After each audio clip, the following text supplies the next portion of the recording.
Hello, my name is Andrew Horvath. I'm a former president of this club and member of the Professional Activities Committee. I'd like to welcome all of you to a press conference on the relationship between 7-Eleven franchisees and the franchisor, at which three representatives of the American National Coalition of Association of 7-Eleven Franchisees will be making a statement about how they perceive this situation.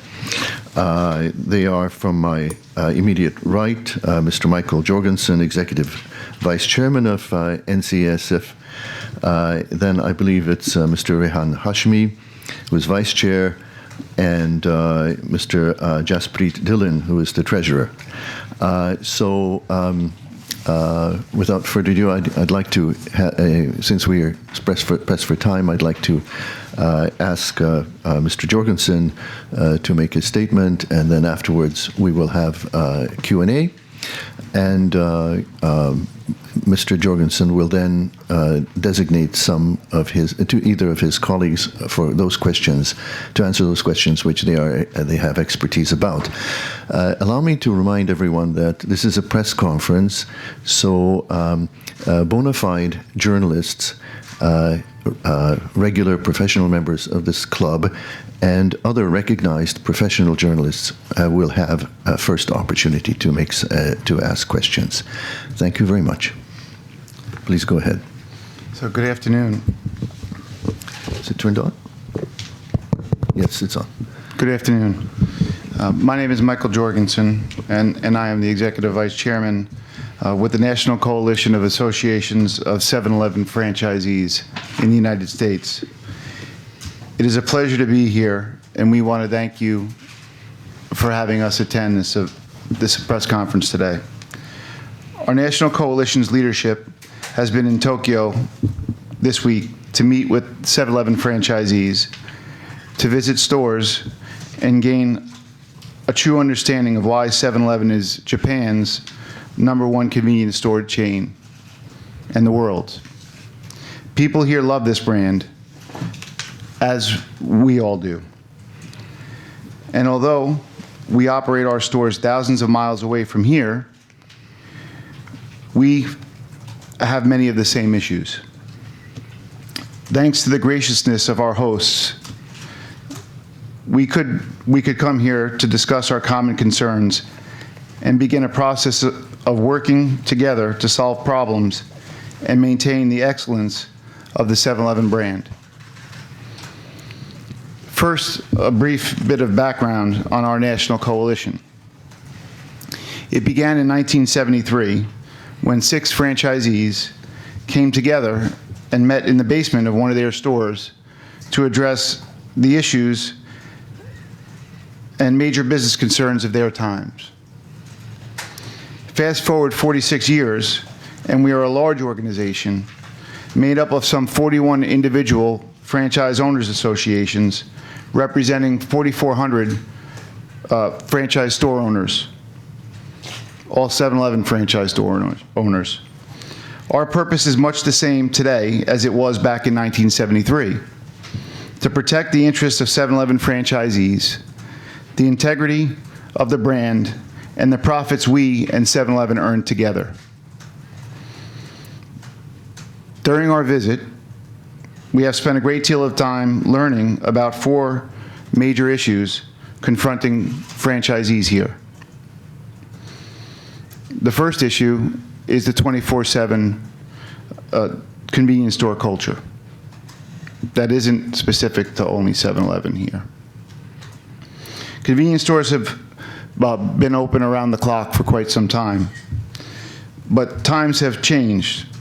Times have changed, but our common franchisor, 7-Eleven, has declined to adjust to the new reality. Today, an extreme shortage of labor has left store owners no choice but to work extended hours to keep stores running through the night. We have been told that some franchisees have been forced to live in their stores. Overall, convenience store franchisors have been slow to respond, and even as 7-Eleven has experimented with shorter business hours, the company has told franchisees that their profits would be hurt by widespread changes. Maybe corporate profits would suffer a bit, but franchisees can tell you it is a losing proposition for them and for their families to be open around the clock in this environment. In the U.S., the situation is not quite as bad, though our shortage of labor and rising labor costs are causing growing concern among franchisees. We have a vested interest in seeing how this issue is addressed in Japan. Issue number 2, 7-Eleven's dominant strategy. All 3 major convenience store chains have been opening new stores in recent years. There are now more than, according to research, there are now more than 58,000 convenience stores in Japan. 7-Eleven has been the leader, driving its strategy of dominance. But we know that at some point, the market gets saturated. We feel that this may be the situation here. And when a franchisee has to start competing with another 7-Eleven store down the street, his or her profits are going to fall. But when franchisees have brought their concerns about the company's dominant strategy to executives at 7-Eleven Japan, they've been ignored. That's because the company profits from top-line sales, but franchisees take their profits from bottom line after labor and other operating expenses are factored in. In the United States, we call this practice cannibalization, where one franchisee's business is eating profits of another's. Our national coalition has done a lot of work on this front because franchisees need protection. We have sought legal, in some cases, and legislative solutions to issues that are harmful to franchisees. We have talked with our members of Congress and local government officials to explain the situation to them and remind them that franchisees are the ones that pay local taxes, provide jobs, and support local charities.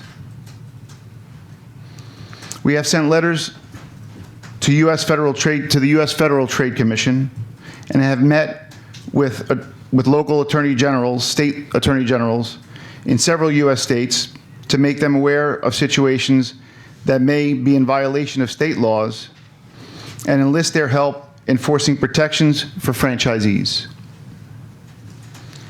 We have reached out to your Fair Trade Commission to offer our perspective and to point out how much Japanese and U.S. franchisees have in common. On top of that, we have reached out to the Australian Joint Parliamentary Commission as a follow-up to their blockbuster report on the state of franchising in that country. We have advised franchisees here during our visit how to seek similar solutions. That leads us to issue number 3, unfair franchise contracts. In Japan and in the U.S., franchisees have been faced with the reality that hanging on to their business requires signing an agreement that is breathtakingly one-sided in favor of the company.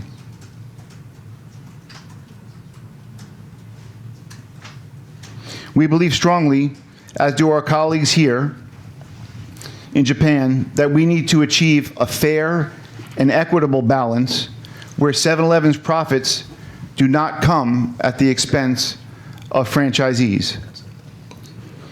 In the U.S., franchise gross margin has been declining while corporate profits soar.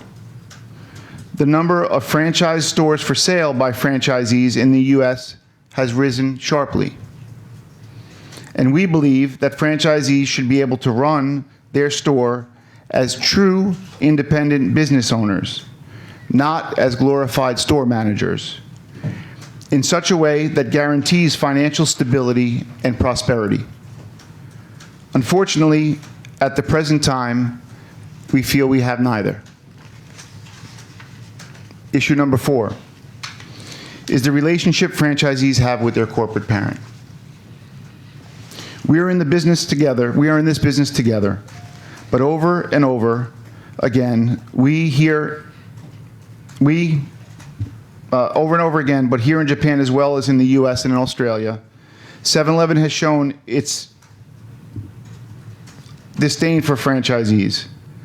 We have pointedly requested that corporate leadership recognize our association, which is the only elected body representing franchisees, and collaborate with us in transparent and trustworthy fashion. At first, they ignored our repeated requests, and most recently, they outright refused the outstretched hand of cooperation. As we have told our hosts here, the National Coalition will continue to push for open lines of communication in order to bring about mutual trust and transparency, and a fair balance of the risks and rewards for the franchise relationship. We came to Tokyo to show our wholehearted support for franchise owners in Japan, because that's what we do. We support each other so we can all be stronger. In closing, we want to stress that we all love the 7-Eleven brand. After all, it is the hard work and superior customer service provided by franchise owners that built this brand into the most recognizable brand convenience store name in the world. We make a practice of telling people franchisees are the brand because it's true. Hopefully some of what we have told you here today helps you understand why we feel that way. And now I'd like to introduce a little bit about who I am and the gentleman up here with me, and how we're going to answer questions, and then open the floor. So my name is, like I said at the beginning, Michael Jorgensen. I started my career with 7-Eleven actually working as a field consultant. Back in 2000, I worked for the company for 9 years, 7-Eleven Incorporated, in New York. And then I became a franchisee in 2009 and have been a franchisee since. 10 years as a franchisee with 3 stores in St. Petersburg, Florida. Rehan Hashmi is a vice chairman of the National Coalition. He's a franchisee in Chicago with 4 stores. He's been a franchisee with 7-Eleven for 23 years, but he was also a corporate store manager for 2 years prior to that. Mr. Jaspreet Dhillon, treasurer of the National Coalition, has one 7-Eleven store in Greater LA, did have another at one point, but he's been a franchisee with 7-Eleven for 21 years. So Mr. Rehan Hashmi is you're going to please address questions to Rehan, and he's going to either answer the question or direct the questions to either Mr. Dhillon or myself. Okay, so let's open the floor to questions. Could you please come to the, do we have a microphone here? Or else we'll have this one here. And identify yourself by name and by affiliation. Thank you very much. So I'll take the first question, please. Please put your hand up. I have eyesight problems, so I'm not going to identify you by name, but I'm just going to point to you. So could you please raise your hand if you wish to ask a question?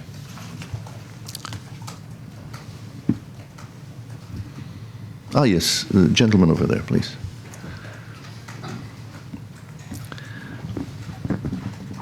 Albert Siegel, freelance. So my question is, are you coming from overseas and taking a look at how the Japanese system works with the franchise in 7-Eleven? What do you think is the biggest challenge and the greatest difficulties for the Japanese franchisees? So I can mostly speak about what I see and what I've been shared by the franchisees that I've met. As Michael had pointed out, right now 24/7 is the biggest challenge that they have. Keeping the stores open with the labor situation over here, that is the number one challenge they have, keeping the stores open throughout the day. It's taking toll on their families, and same in America and Japan, this business is run by a family. And all of us are family-oriented people, and it's causing us, all of us, a part of our lives getting away. Whereas what we see good about the stores is how well they're operated.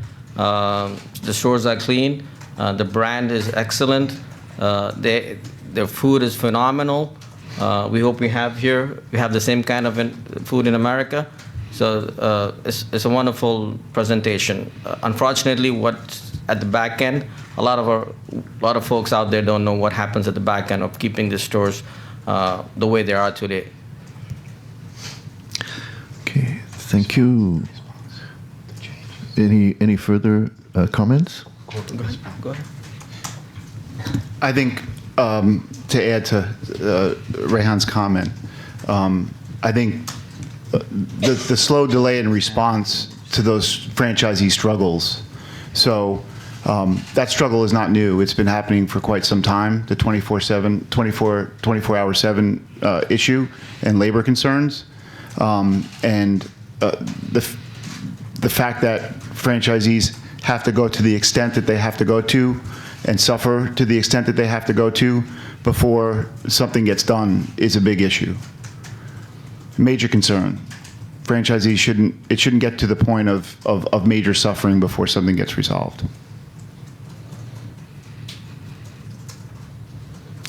Okay, any further questions?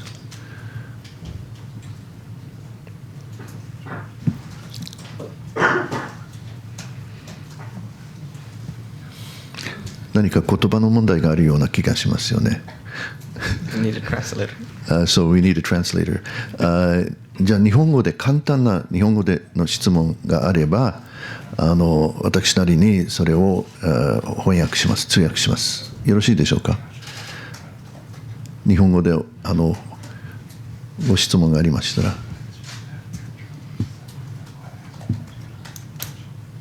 ない？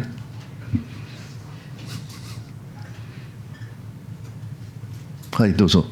My name is Kentaro Matsumoto. I'm ちょっとマイクお願いします。はいはい。No, it's very shy. This is very typical Japan. Hello, my name is Kentaro Matsumoto. I belong to the Yomiuri Shimbun, the newspaper in Japan. I heard that you talked to the Japanese 7-Eleven owners. So, what do you feeling about the Japanese 7-Eleven's business systems? What is the most problem in Japan 7-Eleven franchises?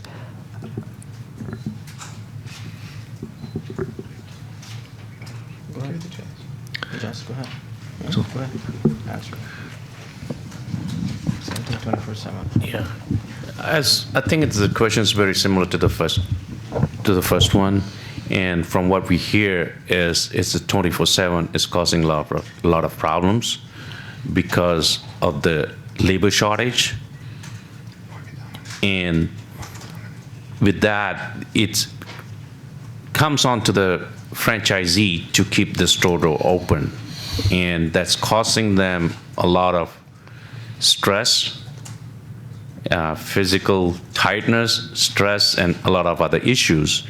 And again, we've been here only 2 days, and this is what I heard through the press. I'm not sure, I couldn't confirm it, but we have heard that in the last 6 months there were like about 3 to 4 suicides. Again, I'm not sure whether that's true or not. And the way we think about it is that it's, yes, you need to run a successful business, but it should not come at the price of somebody's life. Okay. We had a chance to meet Mrs. Saito and had a good sit down and heard about her life and how it was impacted by the 24/7 operation. One more thing that I want to add is even though the 24/7, we talk about labor shortage, but it is interconnected with the market domination, a strategy that's being used. We all compete for the same customers, but at the same time, we're also competing for the same employee.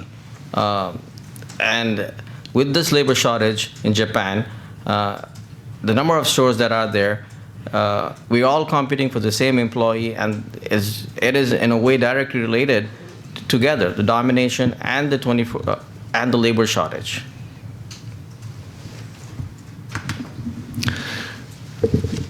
So I think it'd be a good idea to explain who this person being referred to is in the answer. Who is Mr. or Mrs. Saito? Can you tell us? Yeah. I will. Give me Okay, sure. Okay.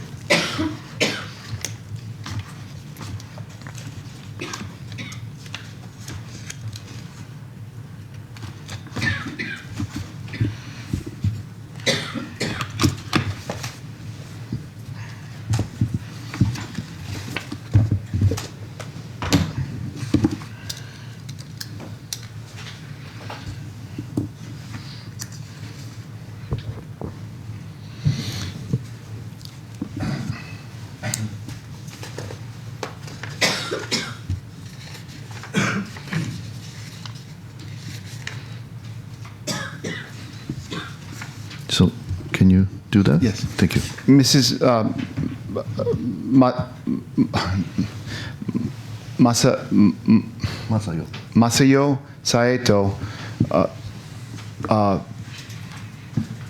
wife of Toshio Saito, they owned a store at Higashi Nihonbashi 1 comb store. Chome. One Chome. yeah. Which was a store that, according to the story that was reported and what we saw, we walked the location and experienced, was a store that market dominant, cannibalization. The store was opened, and then 4 stores opened in a very close radius and put a lot of pressure on the store financially. And according to the what we were told, that it caused a lot of pressure on the family that led to the death of Mrs. Saito's husband, Toshio. And that's a very touching story for us, and it should be for everybody. And that's the story that Jazz was referring to, and Rehan were referring to, so to give some context to the story. Okay, well, perhaps afterwards, maybe some of the reporters can come and see the story from you. Absolutely. Okay, sure. Thank you so much. I think it's George. It's you. Yes. Thank you.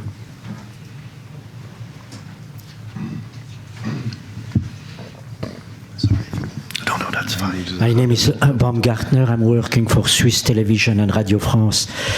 If the contracts are so one-sided as a franchisee, why do you sign them?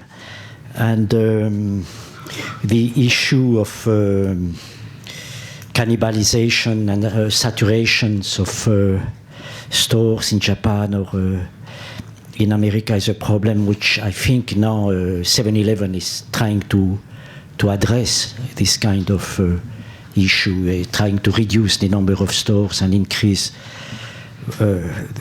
the amount of profits made in these stores. If I believe the Nikkei Shimbun. And there is also a problem. 7-Eleven failed miserably a few weeks ago with the launch of a cashless payment.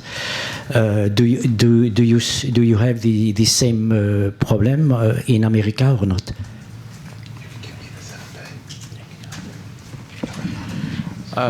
I'll try to answer. I think the first part was, if the agreement is so bad, why would we sign it? When I signed the contract in 1998, the agreement was totally different from this one. So when I came into the system, I researched the business model. I looked at the contract, and that's what made me decide to come in. So like I have mentioned, I've been a franchisee 21 years. And now things have changed dramatically, unilaterally. And this is not the same agreement that I agreed to and I signed. And if I don't sign the new agreement, then I will have to walk away from all my sweat equity for the last 21 years and walk out with nothing. That's the reason we have to sign, because the way the structure has changed. In the US, in the past, we used to be able to sell our store for market value and realize some goodwill that we have built by operating that store. But right now, because of the current contract, the pool of buyers has been reduced. And with the high fees that the company is charging, the goodwill that we can realize from the sale of our store has been greatly diminished. So that's the story. We are caught in the middle. You know, we stay, we damn, we get out, we damn. So that's the story. That was the first part. He's gonna do it. Okay, that's fine. One comment to it. The contracts don't have a built-in exit strategy for franchisees. So a lot of times franchisees sign this agreement under duress. That's a common element. The exit strategy is not there for Japanese franchisees. It's not there for the American franchisees. And somehow we get stuck in it.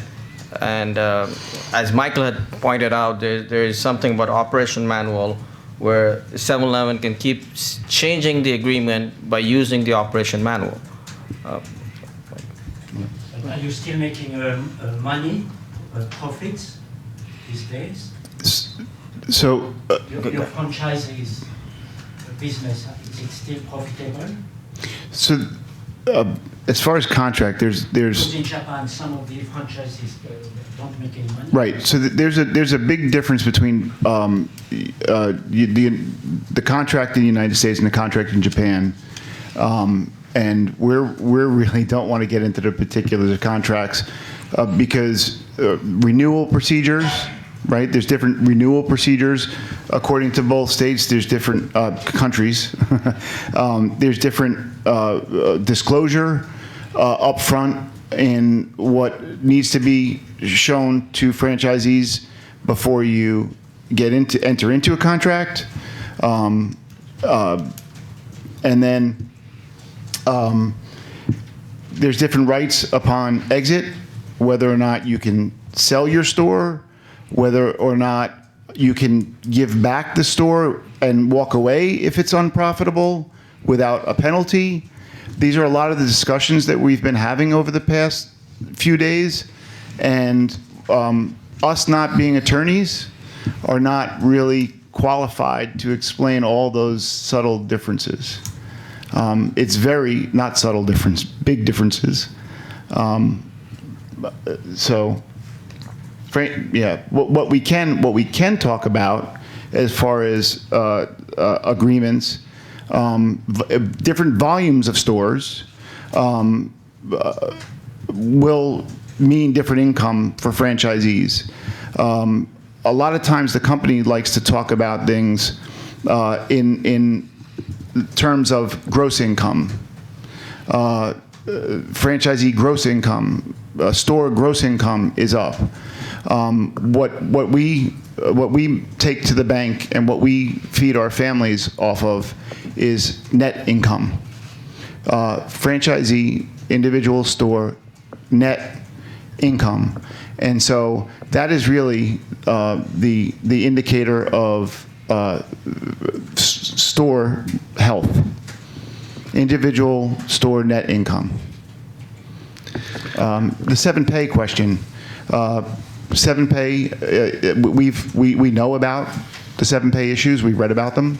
7-pay isn't in the United States, so we haven't had any issue like that in the United States. Okay, you mentioned here that you were talking to. Are you talking to your partners, that is the Japanese store owners or associations, or are you actually talking to Seven & I here while you were here? Franchise owners. Franchise owners, I see. Okay. Have you attempted to contact Seven & I? We accompanied Mr. Matsumoto to Seven & I headquarters today. Okay. And were you? We are open to discussion with you. We were open. We were open to discussion. We did not make an appointment. We were really there for a sign of support for Mr. Matsumoto. But the management of 7-Eleven will meet you today. No. They didn't. They greeted us and said, "We apologize. You didn't have an appointment." They were very gracious in acknowledging that we didn't have an appointment. It wasn't contentious at all. Please next time make an appointment. It wasn't contentious at all. It was very pleasant. Next time, please make an appointment. But you had a discussion with the management of 7-Eleven? Oh, not senior management, just somebody from. It's hard for us to know their exact position because we can't read their name tags. That said, we apologize, but you didn't have an appointment. But it wasn't contentious at all. It was. Yeah, but they are not very open. George, why don't you come up to and ask a full question? You know, so no, please come on. I think you probably have a follow-up question. Yes.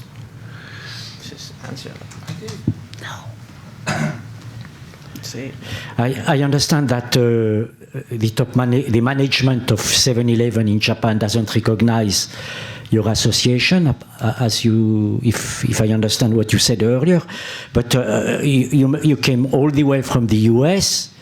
Even if you maybe you should have made an appointment with them before to come, but I'm surprised that the management of 7-Eleven in Japan is not willing to talk to you when they need franchises all over the world. Can you elaborate about it, or there is absolutely no contact between your association and 7-Eleven management? Well, I'm sorry, but like Michael had just stated, we went there and we told them who we are, and they very politely said, it's our protocol that you need to have an appointment, and since you didn't have an appointment, we cannot meet with you. I understand what you're saying, but we are not qualified to answer those questions. You should ask them that question, that these guys have come from the United States, why you don't meet with them? Because we took the active step of going there, and we understand we didn't make an appointment.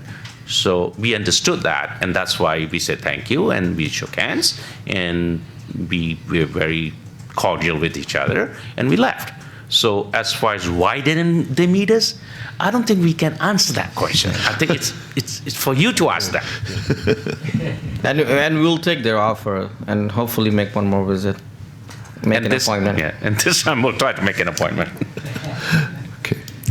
Yes, lady here. Yeah. Thank you. And can I answer? Go back there about income going down. Hello, my name is Haruka Iwamoto from the New York Times. And I think you had one question that was this thing about the store income. This average store income has been going down steadily. That's why it's a cause for concern for us. Depending, like Michael said, it's hard to say. The location, the volume, and all that, there's a lot of variables, so we cannot just give it this thing. But consistently, it has been on a downtrend. Thank you. I hope that answers your question. Can you say your name again and your affiliation? Yes, Thank you. of course. Hello, my name is Haruka Iwamoto from New York Times. Hello. I have one question following up what he just said.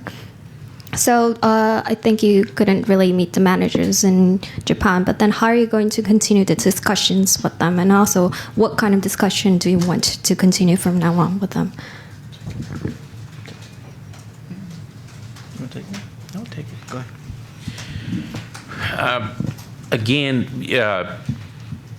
we went there to show support in this thing because our operation is under 7-Eleven USA, which is a subsidiary of 7 & I. And we've been trying, we have several press releases that we have. If you Google this thing, you will find out what we've been doing. We have tried many times, and even in Michael's opening statement, he has indicated that we have tried, they keep refusing to meet with us. So, and we will keep on trying. And that's why we have press releases about it. That's why we are very open about it. And that, we are willing to sit down because it needs to be a win-win situation. And our motto is we are the brand, because without us, the company cannot survive, and without the company, we cannot survive.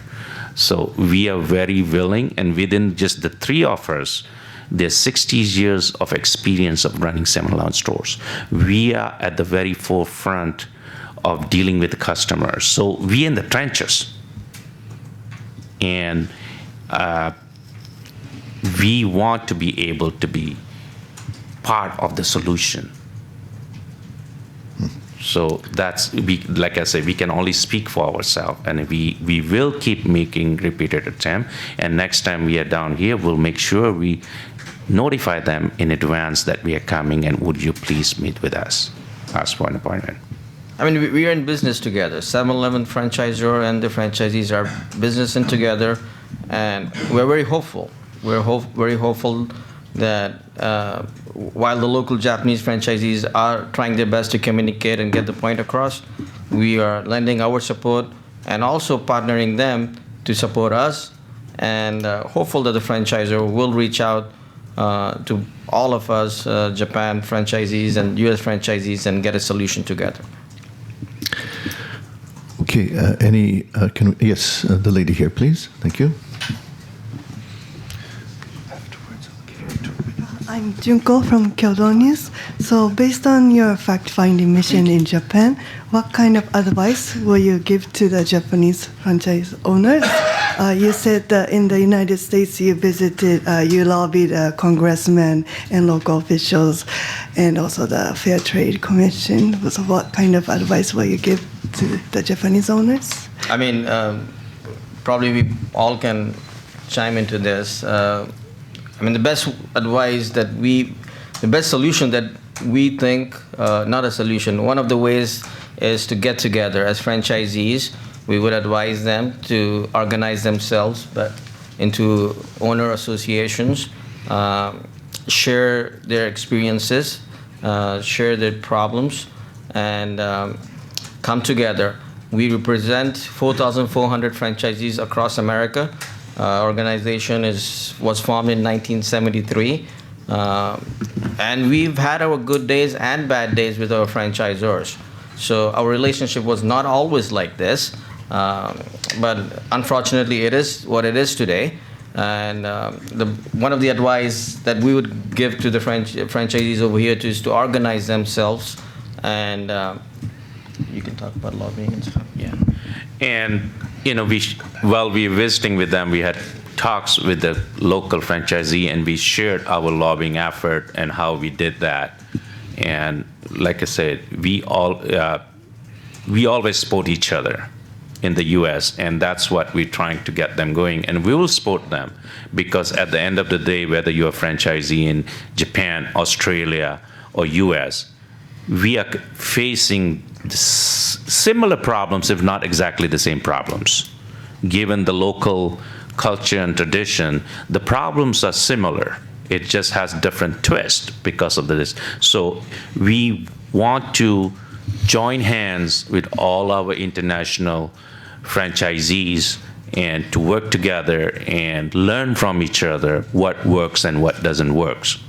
So we shared, I'm repeating myself, but we did share with this thing, and we will continue to do so to help them get their feet wet and get started on lobbying and campaigning and getting, forming association. I'm going to use the chair's prerogative to ask a question. In some of your previous material, you mentioned that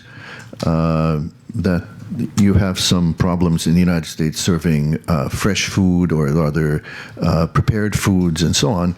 But then you mentioned that in Japan you saw 7-Eleven stores doing the same, and you were very impressed by the high quality. However, in your material you mentioned that in the United States this is a high-risk venture because there's a lot of wastage. And so how do you reconcile that? I mean, do you want to learn from the Japanese side how to do it better in the United States, or do you want to have some limitations on this in the United States since it's not working so well there? Can you just tell me a little bit about this? So some of the concerns regarding food is the accounting systems that for us in the United States, and I think it's similar here in Japan, is the accounting systems that the convenience, the 7-Eleven system uses for the practice of accounting for the food service offerings. For inventory write-offs in Japan is a big problem from what we hear. It's not the same in the United States. For the percentages are not the same in the United States. The way that write-offs are handled before gross profit or after gross profit split share is not the same. However, preparing the food and then wasting it is an issue for a lot of franchisees because we're in the process of growing the food program to the level that the food program is here in Japan. Percentages of sales of food in the United States are not the same as the amount of food that you sell percentage-wise here in Japan. That's what the goal is for us in the United States. The other part is retail accounting system, and food that is prepared is retailed for us and then needs to be written off at retail after it's prepared. And sometimes that process for a sales associate in our stores is sometimes difficult. That leads to inventory shrink. So it's the accounting practices more of an issue.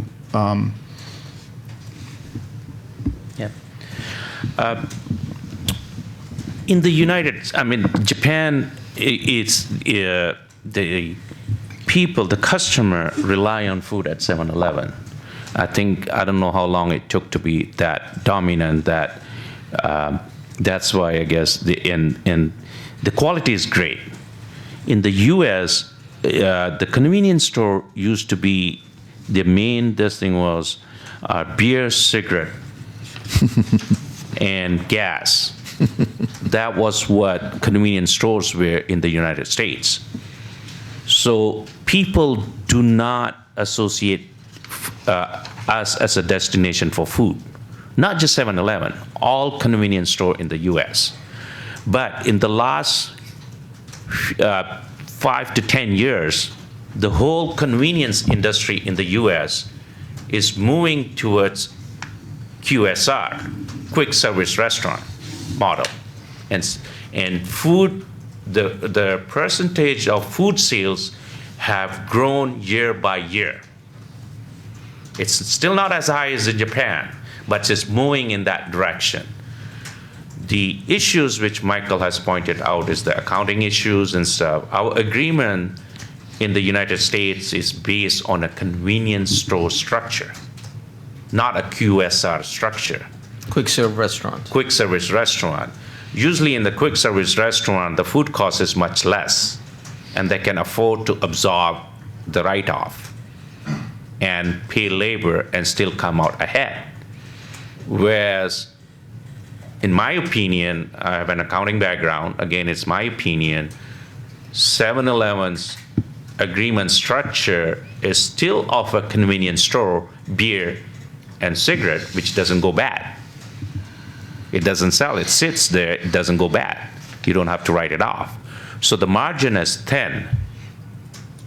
Whereas on the food, you need to get a bigger margin to be able to prepare, to have employees and pay for that. That's the crux of the problem, which we have tried to, even when times were good and we were talking to our parent company, we will tell them the issues and what Michael has said, retail accounting versus cost accounting. I don't know how many of you guys understand that. Most businesses are on a cost accounting. 7-Eleven, I think, may be the only exception that does retail accounting. That has its own complication when it comes to food. We're making headway. We did make quite some headway, but it's not there yet. So those are the hurdles we face in the U.S. Like I mentioned, to wrap it up, the conception to be a destination for food, not just 7-Eleven. And 7-Eleven food program is a lot better than other convenience store food program, even in the U.S. Even there, we are the leader. But we still have to convince the rest of the population that we should be the destination for food, and we're doing that. Yes, do I see another hand somewhere? Yes, Georges, you can come back. Georges, you're getting a quick course in accounting. I hope you appreciate it. So the top management of 7-Eleven in America is behind the curve regarding the purpose of trying to sell more food in your stores. And can you elaborate a little bit more about it? And how do you see the future of 7-Eleven in America? Yes, please. Let me correct yourself. Okay, please. 7-Eleven is not behind the curve; they're ahead of the curve as compared to other convenience stores. The convenience store industry is behind the curve. 7-Eleven is doing that. Yeah. But why don't they change your contract to make it more attractive for you to prepare, to hire employees, and to sell more food in your stores? I wish that answer was easy. I can't answer that. None of us can answer that. It's why they do things the way they do it. That's what we asked them. Yes, the gentleman in the white shirt, please. It's you? Yes. Sorry, I can't see you. We want to press go. I'll do it later. Don't worry. Thank you for your time today. Shingo Ito from COSA in Japan. So you mentioned that you met some trade commissioners, Australian trade commissioners and US trade commissioners, and European one as well. And could you tell me what you asked for and what their response was?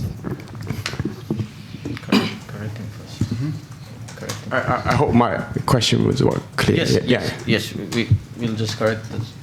So our general counsel on the behalf of National Coalition has written to both, we follow global events clearly, has written to both the Australian Parliament Joint Commission, now it's the ACCC, that's following up on the Australian Joint Parliament Commission's recommendations and Japan's Fair Trade Commission received responses from both and has been communicating back and forth with a number of, and we're copying on those email exchanges with the Australian Commission. We were actually Rehan and myself and the National Coalition Chairman Jay Singh accompanied Eric on a call with the Australian Commission 2 weeks ago. 2 weeks ago. 3 weeks. Yeah, 2 or 3 weeks ago. As Eric discusses those concerns that are focused on franchising in general and 7-Eleven franchisees as well. We're trying to help address some of the franchising issues with issues that affect 7-Eleven franchisees. And so we can share, we'll share Eric's contact information, and he can, it's on the letter actually that you have in front of you. I mean, the details for what we spoke to the Japanese Fair Trade Commission is on. Is right in front of, in the letter in front of you. Yeah. That's the letter that was sent. I mean, we spoke about the 24/7 business model. We spoke about the fresh food profitability and the impact on the stores. We spoke about the goodwill value of the stores. We mentioned about operation manuals. We spoke about built-in conflict, where 7-Eleven owns all the equipment, and we as franchisees maintain that equipment by paying a maintenance charge. We spoke about capital expenditures that 7-Eleven spends on acquiring other businesses, but does not focus as much as upgrading its present location, U.S., and the details are in the letter. Mm-hmm. So, you want to follow that up? Go ahead, sure.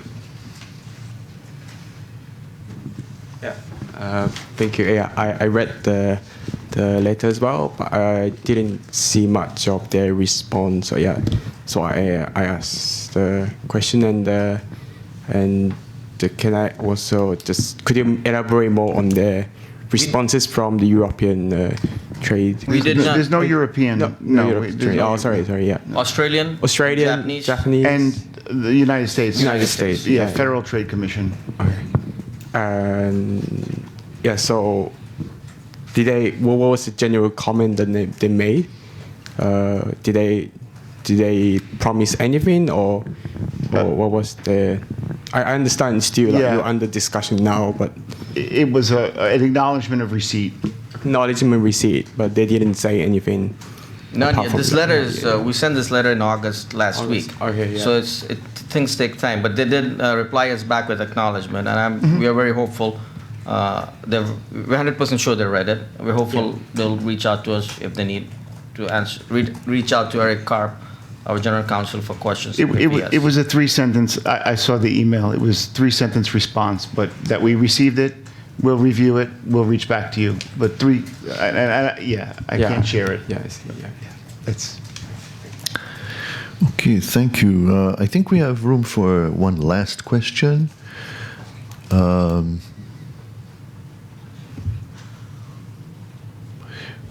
Well, if we don't have a question, yes. Yes. About the oversaturation. Yes. So about the oversaturation is, I've seen it get pretty bad because the station where I live at, Shimoda Sanchome, within 5 minutes has 5 7-Elevens, all within 5 minutes of each other. And actually, if you walk out of the station, on the corner, you look to the right of the 7-Eleven, and you look straight ahead, you see 2 more, and then the other 2 around there. And that's in addition to the other 4 convenience stores nearby. And it's just kind of ridiculous that within 5 minutes of each other, you have around 9 convenience stores. So I just wonder, do you have a problem particularly this bad in the U.S. or other places? Usually not like here. Some downtown area would have one or two within walking distance. I mean, I live in LA. I live in the suburbs, and in LA you need a car. It's difficult to walk to a 7-Eleven store in LA. New York, I've heard. Chicago, maybe somebody can answer. But I don't think that it's as bad as here, the oversaturation. But even there, we feel, I understand the concept of dominant strategy. But there's a point where it's oversaturated. And I think you need to recognize when that happened. America's growth strategy, they're going to double up the store count in the next, how many years? I don't remember. But our strategy over there is to double the store expansion. Yes, 7-Eleven strategy is to double the store count. So obviously what's happening is we want to know. So that's one thing. Michael? So one of the, in response to your question, one of the things that concerns us is market dominance there. And one of the things we came to study is also how some of the things that we see happening here can be eventually the same strategies applied to a 7-Eleven in the United States, because it's the same parent company, right? And it wasn't always the same parent company, and so we want to closely monitor, and we see some similarities and changes in operation in the United States. Since the change in management ownership over the last few years. As far as the dominant and what you see happening, and you said 9 stores within such a close period, or 5 within such a close radius, and well, how does that happen? The suffering in silence is something that I think resonates with me. And I think with the 24/7 issue, it's boiled up to such a point that so bad that the outcry is so loud, people are willing to come out now and speak out loudly about it.